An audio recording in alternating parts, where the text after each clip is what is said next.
Hey, Vsauce! My name is Michael. And my name is Kevin. Names.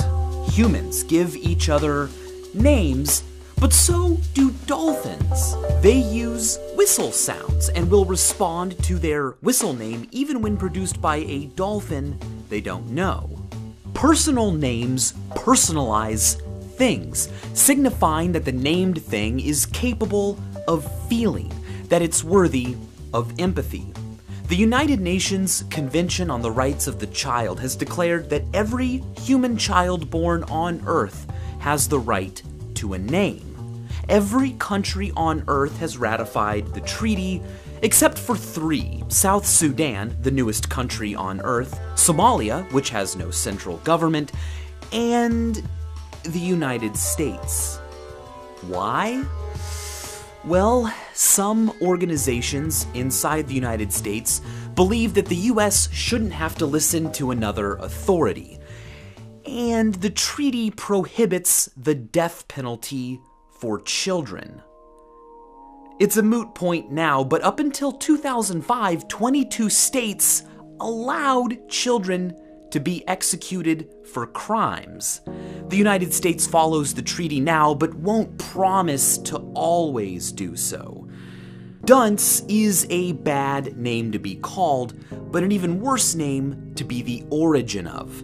Meet Duns Scotus, born in 1266. Popular in his time, later scholars looked down on his teachings as clever, but wrong. They were so critical, in fact, they took Duns and turned his name into a noun meaning a stupid person.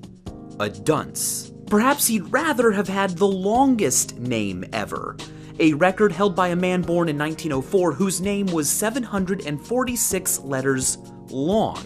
You can listen to someone pronounce the entire name on Wikipedia. What can't a name be? Mononymous people only use one name. You can name your kid Apple or North or Moon Unit.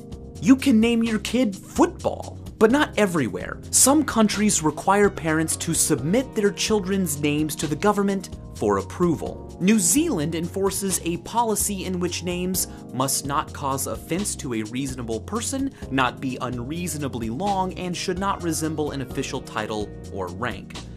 For example, their courts recently forbid a mother from naming her child Sex Fruit. But New Zealand has allowed some unusual names. Right now, in New Zealand, there are children living whose names are officially Violence, Midnight Chardonnay, and Number 16 Bus Shelter. In 1996, a Swedish couple submitted their child's name for official approval, Albin. But in protest of the naming laws in place at the time, they spelled Albin like this. It wasn't accepted.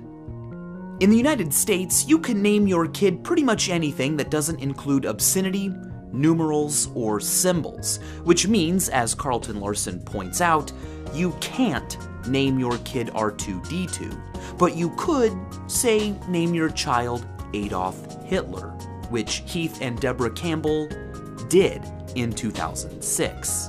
Adolf Hitler Campbell made headlines in 2009 after a bakery refused to put his name on a cake for his 3rd birthday. Shortly afterwards, child welfare officials took him and his other controversially named siblings away from their parents and placed them in foster care, where they remain to this day. His parents are self-identified Nazis, and they live in New Jersey, the latter of which makes them New Jerseyans. If they lived in Kansas, they'd be Kansan. If they lived in New York, they'd be New Yorkers. If they lived in Utah, they'd be Utahns. A name based on where something is from is called a demonym, which means that even names have names.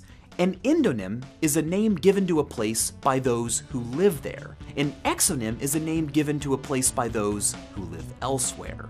But my favorite name for a name is an autoantonym, a word that can mean the opposite of its other meaning. For example, the word off, which can mean both activated and deactivated. For instance, the alarm went off, so we had to turn it off. You can track the distribution of your last name across the entire Earth using the public profiler, or visualize the popularity of the US's top 1,000 names over time.